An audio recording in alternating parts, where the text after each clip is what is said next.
Hey everyone, and welcome to Almost Cancelled. I'm Peter, that is Connor, and this is our weekly TV news show. It's basically what it says on the tin. We often go over 30 minutes, sometimes over an hour, talking about the week's news, new shows in development, all that kind of thing. I'm starting with that. I'm starting with the average length because I feel like we'll be nowhere close to hitting that this week. It is a very light news week. That said, one of the trailers we got might get a meaty conversation. Some discussion. Might spawn some discussion. But yeah, so this is really TV news, and we'll work our way through that. And at the end of the show, we always pick our favourite episode of TV of the week. So that is the plan. That is the plan indeed. So we'll start off with the quick things. Now, obviously, this is not a show that we are invested in or concerned with. I don't think either of us ever watched this. Obviously, there's a fan base for it. But I wanted to mention that Will and Grace has been renewed for what they're calling a third season. But it's actually, I don't know, season 11 or 12 or whatever it is, because it came back. But they're counting this as a new run. They also extended season 2. It was meant to be 12 or 13 episodes, and it got bumped up to 18. It's been renewed for an 18-episode season 3, so they're clearly quite happy with how that's doing. I only wanted to mention it mainly just because, okay, well, here's a show that came back and is doing really well at coming back, because it's getting renewed for multiple. I mean, X-Files came back for one more, but that was it took 2 years to do that, and now it feels like, Gillian Anderson's saying, oh, she doesn't want to come back anymore, this is going to be the last one, and yeah, and honestly, I didn't see anyone talking about this season. I know it finished this week because I just happened to see some reviews of maybe last episode ever go up, but yeah, nothing. Yeah, and I don't really see much people talking about this, but I guess it's a sitcom. People don't really have to talk about it; they just have to be watching it because it's a sitcom. Right. I think it's a bit different with something like X-Files, where I expect conversation. Yeah, you expect buzz, you expect Twitter, Yeah, I expect people to be talking about whatever happened. Yeah, at least outrage over the ending, like the end of season 10, whereas season 11, I've seen nothing. I mean, no, it's just completely gone under the radar. Like, that's the thing with the first time it came back. Like, what was that, 2 years ago now? Yeah, start of 2016, I think. Yeah. Yeah, like there was genuine buzz, and all over the internet I was seeing it, and it was around. Even the quality is questionable. That's taste, whatever. But there was actual advertisement for it. The buzz comes beforehand, though. I think because I think the part of the big problem is that it came back, and then some good episodes in the middle, but the ending just completely shot any goodwill away. So I think a lot of people just opted out this time. A lot of people just said, no, I'm not coming back. And I'm actually curious, if you have been watching this new season of X-Files, I'm curious, did he end it on a cliffhanger again? Does it end with that? That would be a right dick move, wouldn't it? Because, every time. End of the original show felt unfinished. The movies, I think, also ended kind of cliffhangery. Or at least it didn't end cliffhangery, it didn't bother answering anything. It wasn't the resolution. Like, it was like a standalone episode story for the movie rather than being a resolution to the actual plot. And then, season 10 just, It did whatever the hell that was. Yeah, I mean, if you even want to call that a cliffhanger, it was just lots of random things at the end. And then, we're out of time. Damn it, I thought we had 2 more episodes. Oh, well. Pretty much. Maybe. See you again sometime, maybe. Yeah, maybe we'll get another season. Who knows? I don't think they are this time. Nah, I think with Anderson saying she's not coming back, that's basically. I think you need both those leads to say they're up for it, and if one of them doesn't, then we're done. Yeah, I agree. So, and I realise as I'm saying that they actually did like multiple seasons without one of them, but that was when the show was in its kind of prime and it was doing when big people numbers. Were actually really watching it. Whereas now it's like, okay, you need to grab their attention if you're going to do more.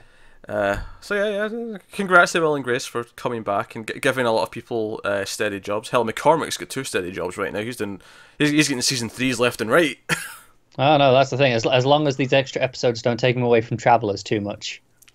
If it delays that, I will not be happy. Well, that's the thing. I think Travelers being 12 episodes and then this being 18 sitcom episodes, so they're only 20-minute or so episodes. I feel like he can neatly fit that in his schedule. No, that's true. I know 20-minute sitcom episodes typically take about a week to record, the whole thing. I think multi-camera is actually even less for the actors on set. Oh, I'm talking about typically from rehearsal to end of recording is about a week. Yeah, obviously it's different when you're doing single camera, but this is a multi-camera show, so they fire through them relatively quickly. They do. That's why sitcoms, not as much now, but even when the hour-longs went to like 22 episodes. Sitcoms were still 26 for a long time. They were still pumping out more episodes. It is literally just a Monday to Friday job for an episode for those. Yeah. Obviously, all the writers are all sweating in the back room trying to churn out the scripts quick enough to keep up. Where I think they like how long it takes to do some of these big sci-fi shows because it gives them a lot of time to write. There's some breathing room. Yeah. Anyway, so we got some trailers this week. We actually had 3 trailers. We had a bit of a trailer section on the TV news, and I will put the trailer links in the description if you want to check these out as well. So we got 2 from YouTube Red. So YouTube Red original series content is really about to start hitting because we got a trailer for Impulse, and I was like, is there a Bart Allen show that I didn't know about? I did the same when I saw the name. I was like, no, I didn't know about this. And what's worse about it is we actually have spoken about this before. We just clearly didn't care enough that we've forgotten about it existing. And that is, it's the YouTuber original that is the spin-off or one of the other books in the Jumper franchise. Jumper, of course, was a movie with that shitty Darth Vader from the prequels. Mm-hmm. What's his name? Hayden Christensen. That was it. Yeah. Also had Samuel L. Jackson in it, if I recall. I mean, I like Samuel L. Jackson, but he does a lot of shit as well. Also in some shite, yeah. Yeah. He'll take a paycheck. He's not ashamed of it. And I was like, okay, that's what this is. So we watched the trailer, and I think the first thing I'll give it as a positive note is that it does look like a real TV show. It does. I don't think it looks awful. Because I think YouTube Red, I was like, okay, so what are these going to be? Are these going to feel like web series with a little bit more budget, but it still looks like a web series, or is it going to feel like an actual TV show that's been made? And let's be honest though, YouTube's a big enough company; they should be affording to make proper TV shows. So, oh yeah, Google can do whatever the hell they want. So it makes sense that it does, but you still wonder, like, did they actually allocate enough to give it the prestige? Did they bother? And to be fair, it does look like a proper TV show. As for the trailer itself and the content. They kind of withhold. You don't see her use her power, or teleporting power, till the very, very end. Like up until that point, it's got a cover of Hourglass. Is that a song? You'll know better than I do. I think so. If I'm remembering right. Yeah, it's got a slow moody cover of that. You get the teen girl walking around and getting into trouble. I will say there was one really awkward moment. It turned out she was actually just, she's spray painting, but she was like shaking the can below the camera, and she was just kind of like rocking back and forth. I'm like, this looks like a guy masturbating. She's not a guy though. What's going on? And she brought the spray paint can up, and I'm like, she's rocking the spray paint. Okay. Because she was rocking back. No, I'm with you. It's like she was jerking it, and it was just kind of weird. I'm like, what's happening? Yeah, okay, I got you. But then the spray paint cat, I was like, okay, all right. Context, yeah. Maybe start with a wide shot in that one, guys. you know, there's a wide shot in the full version. This is just the trailer guys having a laugh. Yeah. So yeah, we see she's kind of moody. She kind of gets picked on. She's a bit of an outsider. Problem with her parents. Problem with potential love interest, into trouble at school, and yeah, she can teleport. Yeah, that's the thing. But it's kind of moody. It doesn't necessarily look bad. I think there's potential for this to feel like a really emo CW show. There is, yeah. I'm getting potential vibes of that. Nothing about it really excited me all that much. I agree. I think it looks perfectly fine. Like, I can't say this looks like it's going to be awful, like a train wreck. But I don't know. And this is the thing. I've seen that movie.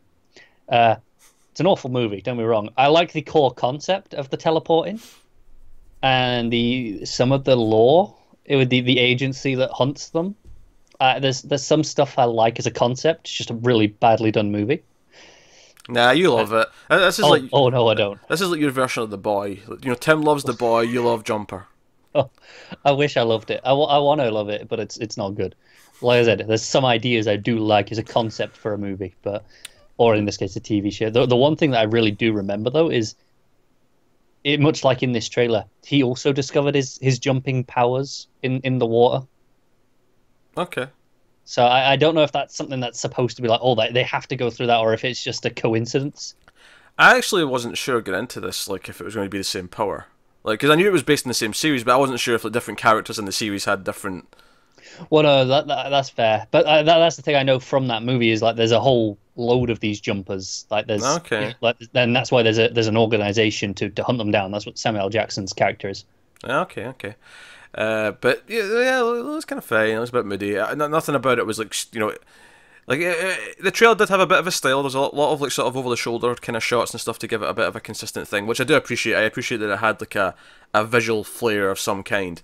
But there was nothing about it that made me go, "Oh, this character seems interesting," or "I want to learn more." Or It looks pretty generic, but yeah, not anything insultingly bad. And if you like this sort of emo CW style thing, you're probably going to get a lot out of this. the other trailer we got from YouTube Red. We had a teaser for this before that I mentioned. I didn't even make Connor watch it because it was so bare in terms of what was in it. But we got a trailer, a full proper trailer for Kobra Cai, which is the continuation of, as the trailer puts it, the Karate Kid legacy. Oh, sorry, saga. Yeah, it was saga. The Karate Kid saga continues. The trailer proudly claims towards the end. And holy shit, this trailer! I don't know how to feel. There's some stuff that I genuinely like. There's some stuff that I think is terrible but really funny because it's terrible. And then there's some stuff that is just kind of bad. And I don't know where to land on this. I mean, obviously, I had my rant when they announced this about why we're continuing Karate Kid. It's kind of weird. Oh yeah, that legendary speech you gave. But you know what? I've left that behind now. I still have that feeling, but I'm just kind of like, okay, but we're here now. Let it go, right? Okay, we'll see what it actually is, and we'll see how it plays out. So you've got the same actors back as Johnny and Daniel. Daniel being the hero of the movie. What I think is interesting about the trailer is that Daniel's kind of the villain in this. He's the dickhead, isn't it? He's grown up to be a real little shit. The first intentional laugh, and I say intentional because there's some unintentional ones later, that I actually got a bit of a chuckle out of, is he's a car salesman, and in his ad he's like doing karate chops against the prices because he's slashing prices. And I'm like, you know what? This is like Better Call Saul levels of cheese, and I love it. No, I agree. I was down for that. I was into that. But he is kind of a smarmy dick, and he's driving past and he sees the Kobra Kai dojo, and he's like, Kobra Kai? Not on my watch. And I'm like, why? Why do you care if he's training teenagers? Yeah. Right, can we talk about the thing that, because we watched this more or less at the same time. Yeah, almost in sync. And almost, and we both burst out laughing at the same point. People in the past have criticised the original movie that Mr. Miyagi kind of shows up and beats up a bunch of teenagers at one point, right? But in the movie, it's relatively just because it looks like they're outright attacking Daniel. They're going to really hurt him. And he comes in and he does a little bit of karate just to like subdue the situation, just to scare them off. You know, it's not particularly thingy. In this, so Johnny, who's kind of our hero in this series, he was the villain in the movie, but he's kind of the hero here. Well, and again, I like that flip. I like the guy who won is a bit of a douchebag though, and the other guy's like the down and out loser who is maybe going to find redemption because he's going to like realize he's got something to contribute. He can like become something and be a sensei. And it went to his head, right? You know, Daniel was like, it went to his head, and he's like, oh, I'm better than you now. Yeah. So. And to be fair, one of the other criticisms of Karate Kid is that some people analyse that movie and go, Daniel's kind of a dick. I mean, even though he gets picked on, he is kind of a dick most of the time in that movie. But, hey. But so Johnny, he's out drinking or something. He's just sitting out drinking booze, you know, on the curb. He's clearly not in a great place. Yeah, he's not much of a loser.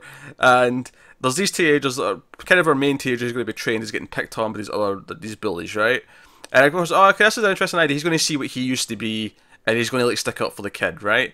And I thought, okay, that's a fine idea. And he's like, hey, and it does the thing where at first he doesn't care about the kid as much. At least he's pretending not to. He's like, no, watch the car, because one of the kids like lands on his car, and he's like, hey, watch the car. And the kids all start like standing up to him. I was like, oh, what are you going to do, old man? And they all sort of surround him. And there's like a pause. And then he just starts beating the shit out of the kids. Like a flying kick to the face. Yeah, so this is the thing. Mr. Miyagi, like, you know, there's like a couple of quick like kicks and blows to like the side or you know the leg to like whatever. Whereas this is a flying kick to the face of a 15-year-old, and he looks like 15. It's not like a 22-year-old who's playing a 15-year-old. This is a 15-year-old kid. He looks like a 15-year-old kid, and oh my god, this is the funniest thing I've ever seen. I don't know if this is supposed to be this funny or not. I don't know if it's just funny because it's absurd, and we're going, what the hell's happening? But he beats the living shit out of these kids. And then, of course, it gets into the main plot, which is, okay, the kid wants him to train him. He's like, I'm not going to be your trainer, I'm going to be your sensei. Which that made me chuckle, that line as well.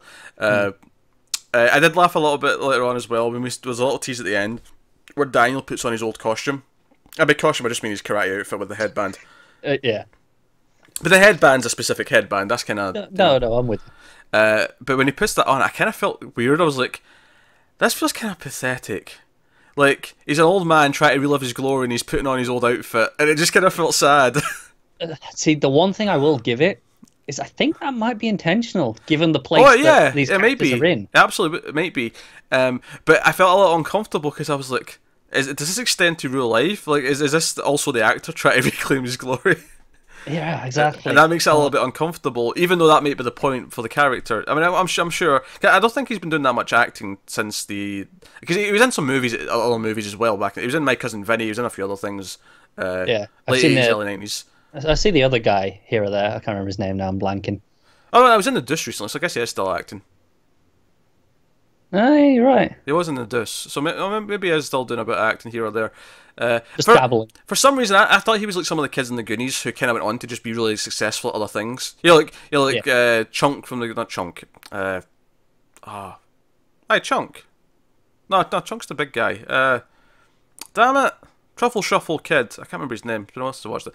But he's a lawyer now. He's like a successful lawyer. So I feel like you see it a lot with kid actors. Yeah. So I either become successful at something else, or they're dead at 27 from drugs. Like one of the two. Yeah, you're right. This is one of the two things. There's no middle ground. So, and I'm like, okay, all right, but I was laughing so hard at some of this, and especially since Daniel, who was the hero from the movie, for some reason is just dead set against ruining this karate class for no seemingly good reason. It reminded me of so 5-6 years ago, I remember there was this trailer that made the rounds of the internet called "See Me Dance," and it's spelled with a C, the letter C, Me Dance, right. And it was this Christian funded movie about a girl who gets cancer, and the devil shows up, and it was this cancer movie about this ballerina dancer, right? But it was hilarious. It's a hilarious bad trailer. I would almost be tempted to do a hate watch of it just to make fun of it, right? But a couple of years later, they did another movie, right, called Christmas with a capital C. You can see the theme here. They always had the letter C and some, I get it. I get it. For Christ, people, just in case it wasn't clear. Especially obvious when it's Christmas with a capital C, given what Christmas means. Isn't Christmas supposed to have a capital C? Of course it does. Yeah. But the title of the movie was Christmas with a capital C. No, I know. It's kind of redundant, isn't it? I'm not describing how they spelled it. I'm agreeing. I'm saying the title is a bit redundant because Christmas is supposed to have a capital C. That's how you write it. It's just emphasising it. It's basically saying putting the Christ in Christmas. That's basically what the title's saying. I get it, but I mean, it's poor titling work. I don't know why I'm complaining about the title. It's probably an awful movie. Now this one had a more professional looking production and actors that were relatively recognized. And I say relatively, it was like the second neighbour from Married with Children and the Baldwin who's never in anything else. Not one of the good Baldwins that you're used to seeing. The leftover spares. Yeah, one of the Baldwin brothers who's kind of his career's not really been doing that well. But the whole plot of that movie is a small town. It's Christmas. And the Baldwin who comes out of town, I can't remember. He's not the mayor, but he's the new real estate guy who's taking over the town, from a business perspective. But he's an atheist, right? And the whole movie paints him, at least the trailer. I've not seen the movie, obviously, but the trailer's really funny. Go look it up. Chris with a capital C. I recommend checking it out. But the whole movie's they're all upset because he's an atheist, and the whole thing's meant to be that by the end of the movie they're going to make him, see, friends and family and the Christmas spirit, and he'll come in and because he's a proper Grinch at first. However, it has this really unfortunate effect because it's made by morons that are just hardcore Christians that I'm kind of siding with the atheists almost throughout the entire trailer. Because it's the Christians who feel like they're being really you're not one of us and so, but the reason why I'm bringing this up is because there's a scene in that trailer where Ted McGinley's character, the guy from Married with Children, who's the main character, the family man, who's a Christian, he gets out of his car at the store and there's a big sign saying Happy Holidays, and he's like, why does that say Happy Holidays? And he's like, oh, because it works for everyone. And he's like, it doesn't work for me. And that's all I could think about is Daniel sees this Cobra Cai, so he's like, not in my town. And I'm like, what is offensive about Happy Holidays? Same here. What's offensive? So it's Cobra Kai exists. It's not this evil entity. It's not the goddamn the master coming back to kill Buffy and her friends in the hit television show Buffy the Vampire Slayer. It's not that. Oh, I can tell there's nothing in the news that'll give you a link this week. It's not like some great evil force coming back that has to be stopped because the world's going to be doomed. Yeah. I don't know. I really don't know how to feel about this trailer, Lola. Like I said, there's things that okay, this looks like there's an idea here, and there's other things that just look absurd, and I'm like, why? I have such a morbid curiosity. I actually can't wait to watch at least the first episode of this now. Yeah, this is out in May, which is not too far away. Not too far away. It's an excuse to do Karate Kid on Flux, our movie review show, and then we'll definitely do the first episode of this and see how it is. And that, I could see this being silly enough that we might want to hate watch the whole thing, or even just enjoy the whole thing if it ends up being intentionally quite funny, because it might be. Yeah, this all depends on how busy we are, doesn't it? It depends on the tone. It depends on how they're tackling it. Is this they're putting up as a binge, or is it? I'm assuming so. With it I actually don't know. Red? I'm going to just have a look at their description, see if they mention. I thought it was one a week, but I could be wrong. And I think it's only a half hour, which is why I'm saying that it wouldn't be a big a deal to add it to the. Yeah, it just says premieres May, but it doesn't say all episodes or anything like that. I don't know how much precedent there is for YouTube Red shows at this point. Is this the first one that has actually happened? I don't think so. We've been speaking about them here or there. I don't think so. I don't want to say it is because I feel like there's maybe been one or two that just maybe haven't appealed to us that we've just kind of ignored. Glossed over. Yeah, that's possible. All right, so we got one more trailer. Kind of a trailer. I'm criticising them here because they said trailer, and then when we actually watched it at the same time together, we kind of both went, "Hey!" when they started having interviews in the middle of it because it was more. I don't think I can blame sci-fi for this. I think this is the YouTube people naming it weird. Yeah, because it said trailer, so I put the link in my news, and I was like, okay, let's watch this before we record. And I still think it's worth talking about because it is literally the first time we've seen anything from this, and in terms of what it looks like or anything like that. And there is clips from the show in it, but it cuts to George R. Martin sitting there it's like Psycho in space. Yeah. So this is Nightflyers, I believe it was called. I said that. I don't think you did. Did I not? Okay, well, apologies. Nightflyers, yes. But yeah. The aliens are coming. He's doing his R. Martin thing. That's your stick. Something is coming. Bendis is coming. That's a comic book joke. If you didn't get that joke, that's okay. DC comic fans will get that if they've been reading the recent books. Everyone else, I'll move on. But back to your regularly scheduled news. Yes. So the gist of this is that it's a ship with people on it, and they're going to hopefully make contact with some alien life form. But things go wrong along the way, and they seem to go nuts, and possibly there's an alien killer on board. Don't take the ship back to Earth. Yeah, it seems like it might be like an alien disease or something that makes them go nuts. Rather than it just being one of them goes nuts just naturally. Yeah. It feels like there's more of a thing. So no, we can't go back to Earth because this is a thing that's doing this. We can't spread this. Yeah. It looks good though. I mean, just from the brief glimpses you get. We only get about 20-30 seconds of actual footage. Yeah. And then it's behind the scenes but stuff. It didn't look alright. It didn't look super cheap or anything like that. It has a nice dark tone to it. So. No, this is looking like it's more in the premium side of sci-fi's content. Yeah. To be fair, that seems to be more and more of the content. Or at least more and more of the stuff that we're interested in. Yeah. Because Krypton had really good production value. Obviously, Expanse is coming back soon, and that's one of the first ones they had that were off the charts in terms of that. People quite fond of the Magicians. Yeah, I will stand by. Again, there was the miniseries Ascension that looked phenomenal. Yeah. I wonder if they were dabbling with miniseries first with the big budgets because it was like, okay, that's only a few episodes. We can. Yeah, I know the plan for that one was okay. We're going to do a miniseries, see how it does, and then if people like it enough, we'll pick it up for a full actual show. It was almost like a pilot as a miniseries. So they didn't then. They didn't. They aired it really weirdly. Oh, actually, to be fair, they aired it. You saying that though, because Battlestar Galactica started with a miniseries, and that arguably is probably the first high budget sci-fi show. Yeah. I mean, obviously it started in 2004, so it's a little bit older now, and it did have co-production with I think Sky, but certainly in terms of this is a prestige sci-fi show from that It's channel. the first time they really tried. Yeah, and then they kind of didn't for a while after that. Like, it felt like there was still a time after that where there was still nothing like that, because it was almost like people made fun of them because, like, you're not really making sci-fi shows anymore. You're just kind of doing these shitty movies for like 5 years, and then then they started to really ramp things up again. And to be fair, we're at a point now where between what we've already got from them and what's coming up from them, I kind of look at them as being like just behind FX in terms of our interest, in terms of networks. Yeah, I mean, there was a time where they were a joke. Yeah. Right. And now now I go, oh, sci-fi, come on. Now, after your premiums and your streaming services, you're probably looking at FX and then sci-fi, and then we'll dabble here or there on a USA network or something. Yeah, no. But sci-fi, being pretty consistent more often than not now. Yeah, so you can get a quick glimpse of what this show is. Like I say, there's some. It's only a minute long, and half of it's like interview clips, but you do get at least a glimpse of what the show looks like and kind of what it feels like. Yeah. So yeah, I don't see how this is something that would have more than one season unless it goes anthology style.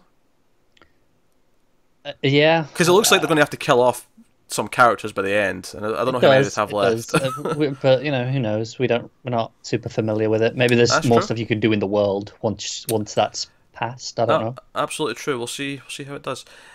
So yeah. Oh, also worth mentioning, a little bit of news to tag onto this from Nightflyers. The showrunner Daniel Caron actually left the series this week.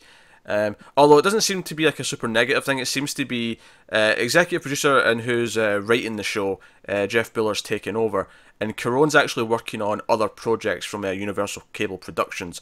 So it kind of seems like he just kind of got kickstarted it, and then they just chose to put him on other things.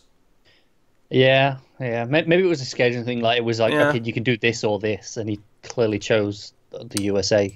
But I mean, the person who's written the adaptation, and it kind of sounds like they wrote most of it themselves, just the way they've phrased that. Then sure, yeah, you run it, it's fine. So yeah, they probably know it best at this point. Yeah, it just in this sense, I don't think it doesn't sound like a concerning news story in this, because usually this is concerning. It's like, oh, the showrunners are leaving. Yeah, this doesn't sound like creative differences. This sounds like another project came up and they decided to take that and hand the reins over to someone else instead. Or at least I think feels like, especially since it's the same company, it's the same studio making things. Right. It's like, okay, we'll move you over here because you can get this thing going. He's clearly happy working with them in general. Yeah. So so nothing to be concerned about, I don't think. Next up, so we're out of trailers, which actually, to be fair, filled a nice amount of time. I thought this would be a really short show, but luckily those trailers padded this out immensely. So that's good. Because now we've only got like 3 stories, right? 1, 2, 3, exactly 3. Jesus, that was a guess. I might have another one if you don't have something. Okay. So first up, just a little bit of Legends of Tomorrow news. Mm-hmm. Even though it's not been renewed yet, although as the site I was getting this from, which I think was Deadline, I want to say, I think that they said that everyone's expecting all of their DC stuff to be renewed. Everyone's expecting them to come back, so I see no reason why not. Yeah, I mean, I was kind of hoping to kill Arrow, but all that, I think the numbers are still good enough, though, aren't they? Yeah, they like the big crossovers. I think that uplifts up, like, because that's the lowest performing one. I think that does genuinely uplift it, that it's there to have the four episode event, which, as we talked about when they aired that last time, that it lifts the ratings of everything, and it's this big boost hugely, yeah, for the advertisers. So that's good. But anyway, so the news is that should it be renewed, which we expect it to be, Constantine will become a regular on the show. He'll be a main part of the team. So that's Matt Ryan who plays him. He'll be added to the show full time. I'm down for this. I'm not super surprised. They've used him a couple of times this season. They're doing one of their their animated CW Seed shows with him soon. Yeah, it's kind of funny to me how.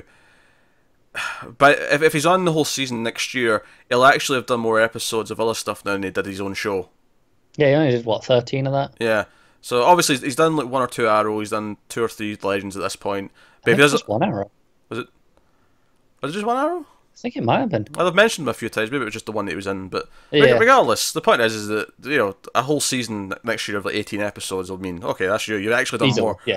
You've done more Legends now. And to be fair, I'm not a big Constantine fan.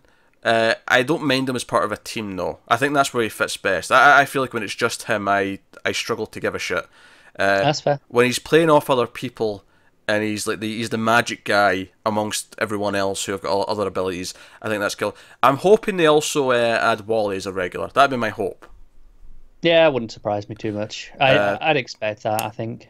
I don't want him in place of Wally, because I feel like if Wally goes back to Flash, they're going to go back to that. I mean, unless they do something really extreme, like take away Barry and Wally's the main character, I'll accept that. If that's the bold move they're going to take, I'll accept it.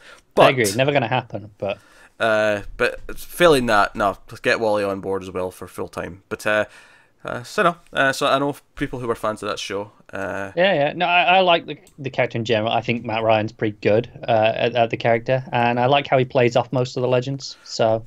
Yeah, I'm happy with this. As always, disclaimer: his accent is wrong. People, just horrifically saying that again. So if you're keeping track, we said we had 3 stories left. That was 1, so now we have 2 left.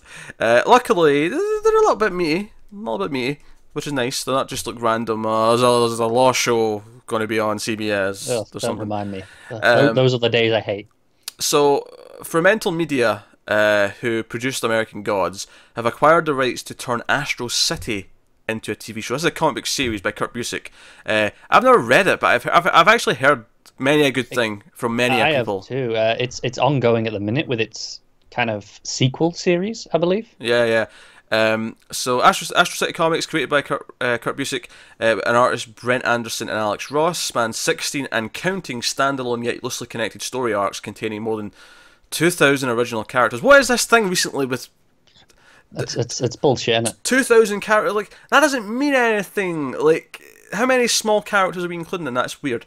And it's not even like that makes it good. Like, I'm not more excited because there's 2,000 characters in this thing. Give me 6. If anything, I'm worried that that's too many. Yeah.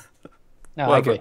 Anyway, so it's claimed to be the last fully fleshed out superhero universe in the English language comic book business that has not yet been exploited for the screen. Well, not for long. So Astro City started in 1995 with Image Comics, but it is currently published by DC. So, despite the fact that DC has the publishing rights and is owned by Warner Brothers, Busiek actually owns the rights to Astro City himself. The property himself, he owns the rights to. So this is him developing this with folk. So the fictional Astro City universe explores the lives of ordinary people and those of the all-too-human superhumans in their midst, and their collective daily struggle to hold out onto hope in the face of world-shaking, life-altering events beyond any single individual's control. A mid-sized American city blessed with and cursed by the largest number of superheroes and supervillains in one place on Earth.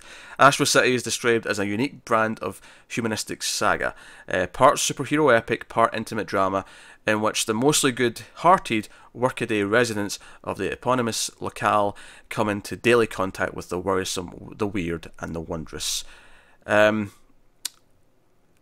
the praise that I know it has, and reading that description, it does actually sound like a good idea for a TV show. It does. Mixing the superhero part with intimate drama feels quite good for a TV show.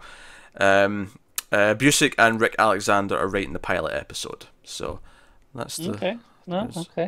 But that's interesting. And we know from American Gods that this production company is willing to put money into things. That is true. This could be another big prestige thing. It doesn't necessarily it's something that has to go as dark as American Gods, as mature, but I can still see it being like a prestige show if they really want to go for it. I agree. I can see this with style. Yeah. I wonder where it ends up, though. Yeah, that's an interesting question. It's kind of one of those that could kind of go pretty much anywhere.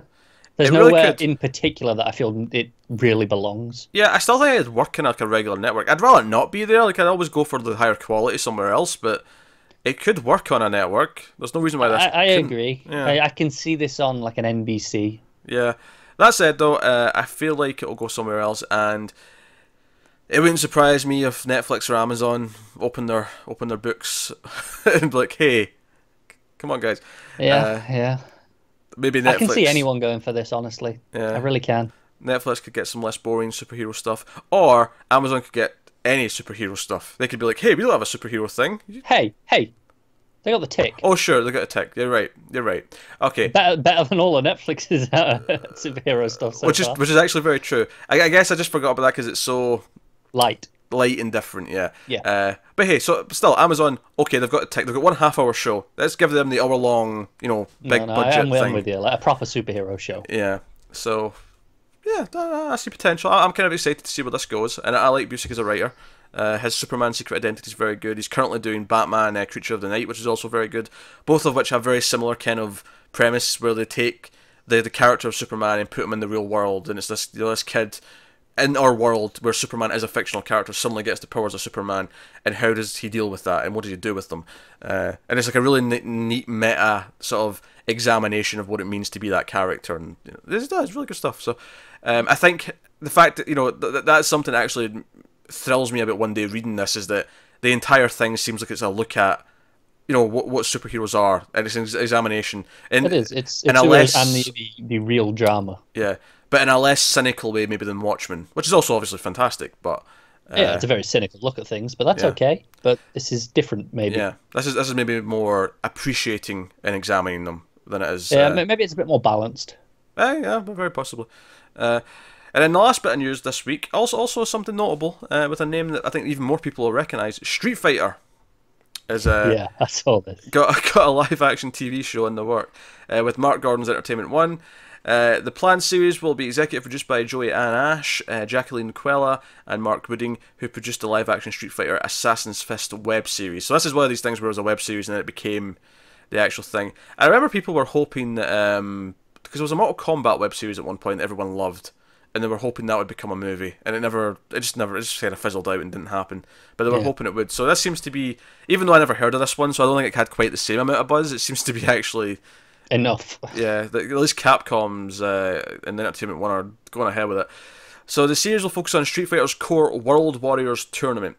I'll be honest, I had no idea that's what their tournament in the game was called. No idea. Were you not a Street Fighters man? No, I had a couple of Mortal Kombat games. I never played Street Fighter growing up. I've seen the movie. I haven't, but I was always a Street Fighter over Mortal Kombat for me. Yeah. We're gonna get down a river and kick Bison's ass. I can't do a Van Damme voice. That was a really bad. It was almost just Arnie. It was. That's the thing. When I do the accent for these action heroes, it just becomes Arnold. Yeah. Dear. It's because we did Predator the other day. We recorded the review of Predator. I was doing my I'm right here, kill me. I was right here, do it. But it's not a good impression. No one has to tell me that. I know it's terrible, but it's closer to Arnie than I could get to Van Damme. Yeah, much closer. You can tell what I'm trying to do, at least with the Arnie one. Yeah.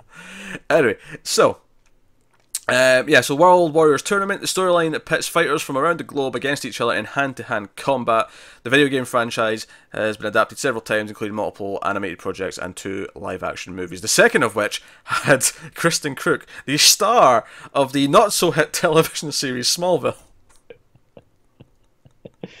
Oh, I wish they'd phrased it that exact way.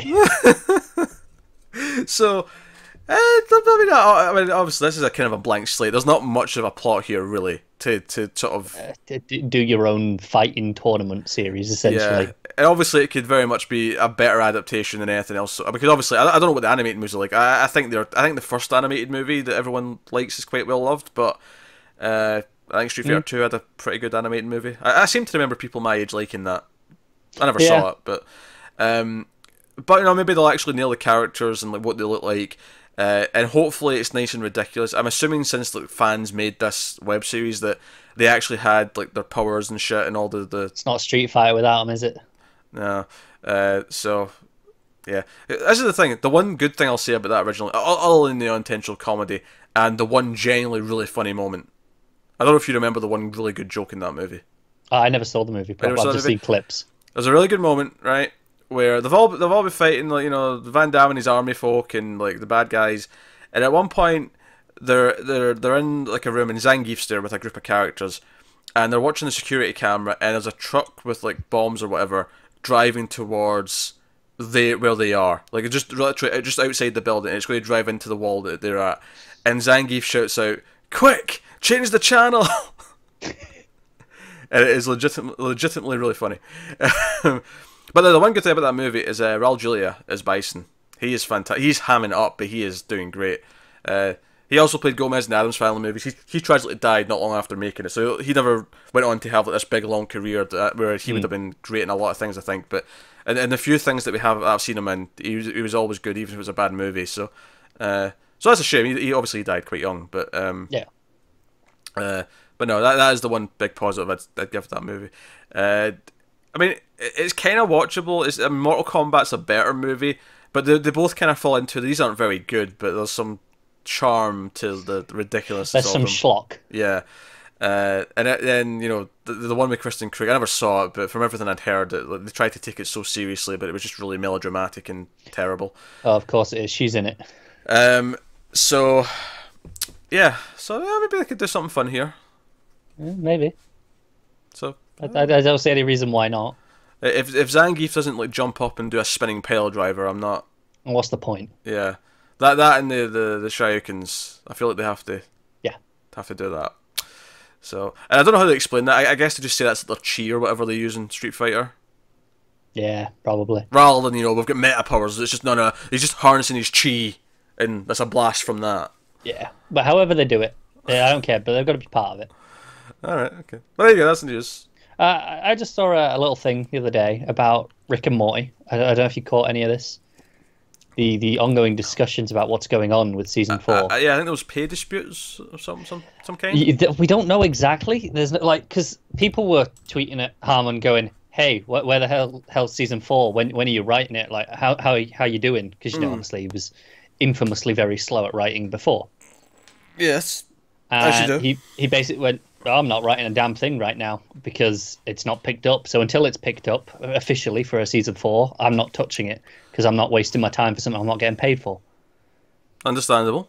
It is. But obviously, fans didn't like that answer because they're dicks.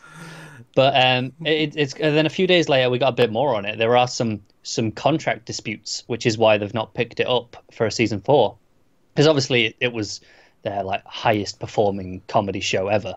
Yeah. So they obviously should presumably want it, but we don't actually know what the contract disputes are over. But Harmon's just said, no, there's disputes going on, but they haven't given any specifics. Yeah, there's a really toxic element to Rick and Morty's fan base. I mean, a lot of fan bases have toxic elements, but I feel like I've seen Theirs is particularly bad, isn't it? Yeah, and obviously there's tons of fans. I mean, I like Rick and Morty. There's tons of fans who are perfectly fine people, but there's a really toxic element who are really annoying on the internet. Yeah.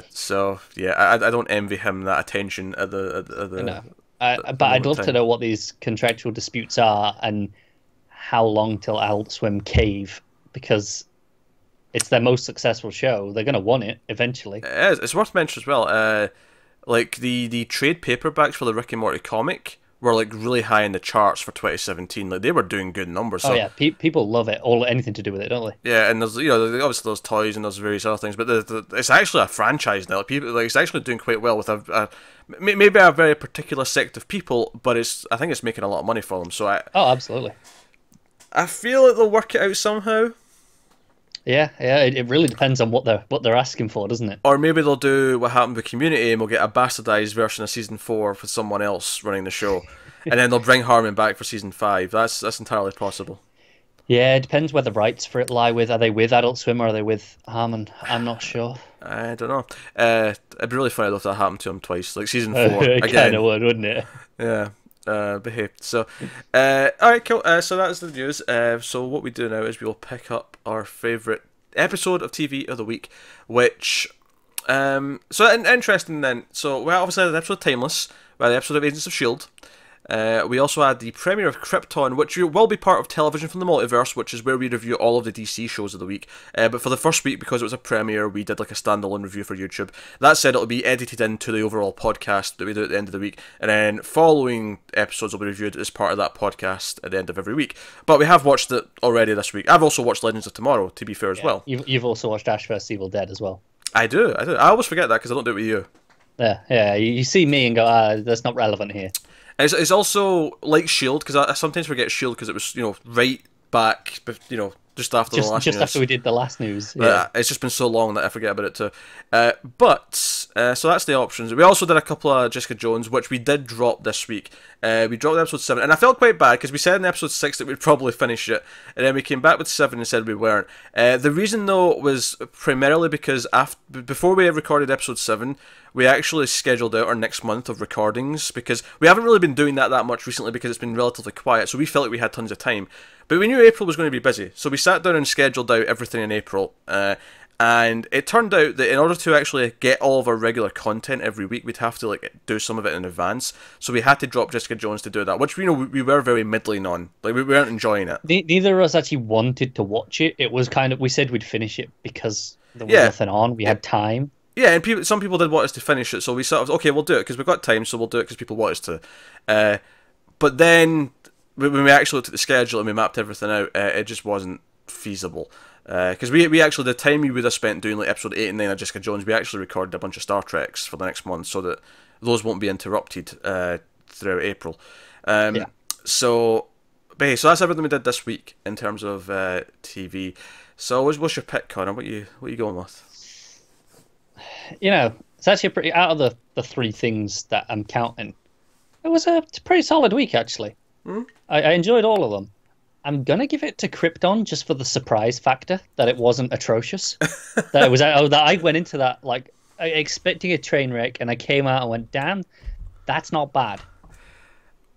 I actually kind of agree with that. I mean, I don't think it's actually better than this week's Shield, but yeah, just for the excitement I'm more impressed by it. Yeah, just for the excitement of that didn't suck completely. There was some questionable elements, but I'm actually excited by some of the stuff we saw. I came out being like, I'm actually kind of wanting to watch episode 2. And don't get me wrong, Shield was another good episode. Yeah. It wasn't one of its best episodes, though. It was just a very good episode of Shield, which is still... Yeah, and Timeless was a solid episode. Ashby's Evil Dead actually had a weaker episode this week. It was definitely the weakest of the season so far. I feel like sometimes because it's only like 25 minutes, it does hurt it because often they'll do a really nice job of like making sure there's one big set piece, ridiculous Evil Dead moment. There'll be some good comedy. There'll be some of everything in an episode. This one kind of faltered because it was a lot of setup and a little bit of it felt like oddly padding, or at least it felt like padding because for the next episode almost. Yeah, it kind of felt like, okay, we'll set all this up for next episode, and it was like so as an episode on its own. I'm sure when you binge watch it, it's not going to like there was some still stuff to like. I was still like some stuff. The last like couple minutes were particularly good, but. We had it was basically this weird kind of It's a Wonderful Life thing where he's the ghost of someone was showing him like a flashback, and it was just like this mostly didn't feel like we needed all this, but okay. But hey, so there was that, and Legends of Tomorrow was also very good this week as well. So I am looking forward to watching that. So we'll be talking about that in television from the multiverse. But I think I'll agree for the surprise factor alone. We'll go with Krypton. I think. Yeah. So we'll give it the win. And just for the nerdgasm I had when I saw the villain, I won't say who it is just in case you're really spoiler. There's a couple of moments in it that just hit me to my core, and I was like, yes, I want this show. But I think this is very much because we're big DC fans, and it was hitting some really like personal sweet spots. I don't think the stuff that really impressed us is necessarily going to sell someone else on the show entirely. No, I think technically Shield was a better episode. Oh, absolutely. But I felt more from this episode of Krypton. So there you go. In terms of stuff, obviously I mentioned everything we put out TV wise this past week. You got some stuff coming up this week, though. Obviously the continuing episodes of what we've already had. Like I said, Krypton will be part of Television of the Multiverse at the end of the week, so that'll be there with those shows. But we do have the premiere of The Terror, which is AMC's thriller kind of horror. Kind of ghost story set in a ship going through the Northern Passage. Concept sounds great. Trailer was fine. It wasn't necessarily overly exciting just because of the way it was cut.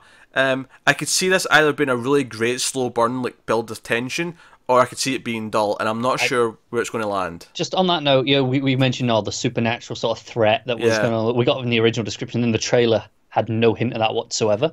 Yes, but it's still. Yeah, it's still part of the show, right? Yeah, I did see some interviews this week talking about that element. Yeah. So it's still very much there. Yeah, it's a double premiere. It's a double-length episode. So we'll be covering that. Airs on Monday, so we typically get to things the next day. So Tuesday is when you can expect the review of that at some point. So that's coming up. Also, we'll actually have recorded the next news before this, but it's worth mentioning, I think, just now, that Lemony Snicket's A Series of Unfortunate Events Season 2 hits Netflix next Friday, so we'll be covering that, because we ended up liking the first season a lot, actually. It was a nice slice of something different that we don't normally cover, but it was really fun and bubbly. Very enjoyable. So I'm looking forward to getting back to that, and Neil Patrick Harris doing his disguises and everything else. Yeah. It's schlock of the highest order, but it's a lot of fun. Do you know what's funny actually? Because obviously I've talked to you, I've talked to Matt about this as well on various shows about how I'm not a big whimsy guy, and I think Series of Unfortunate Events has a kind of whimsy, but it's not. It's got it's a dark whimsy though, isn't it? Yeah, but that's the thing. Dark whimsy. There's a chance that falls into Tim Burton territory, and I don't like Tim Burton. This feels more European. I'm getting more. It's very French. Yes, and I think that quirky, dark, almost a little bit of whimsy is the kind I can kind of get into. Is what I'm saying. I'm thinking City of Lost Children. I'm thinking Delicatessen. Yeah. Those types of movies. I was getting those European vibes. Plus, it's generally quite funny, which is good. It so, is, yeah. Also, Patrick Warburton defining words to me. I can't wait for that too. So we'll always learn a lot from this show. You do. So that's. Do you know what I feel like some of the words he described in season 1, like I knew what they meant, but I never really thought about it in the context of the exact definition. Right. You know, like at one point I think he describes the word hackneyed. He defines what that is, and he goes like, "Oh, it's often a cliche that often feels derived and a derivative," and he goes on. It's a proper paragraph about what that means, and I'm like, I didn't realize you could describe what that word means for so long. Like, no, it's like I know how to use it in a sentence. Yeah. But... yeah, the actual, the textbook definition, or the dictionary definition, I should say. You should. Is I mean, the dictionary is kind of a textbook of a kind. It is. I won't dispute that. It's a book with text in it, and it's used for learning. Look, I'm not disputing you. I'm just saying, dictionary definition is kind of a thing. Like yes. that's a thing already that you should just use. Dictionaries are. Yes, I agree. Yeah. Well, the best you got. Right now, yes. So that is this week's TV news. Somehow we got to 50 minutes, despite the fact that I had 3 pages of news, but the third page was one little paragraph. Like it was just spilling in. So we point out we started this with 3 trailers and 3 news stories. Oh, there was a couple before that. A couple of little bits, but yeah. Proper news stories. Yeah, that's true. Yeah, and it's 50 minutes, so credit where credit is due to our waffling and our tangenting, because somehow we filled this out. So here we go.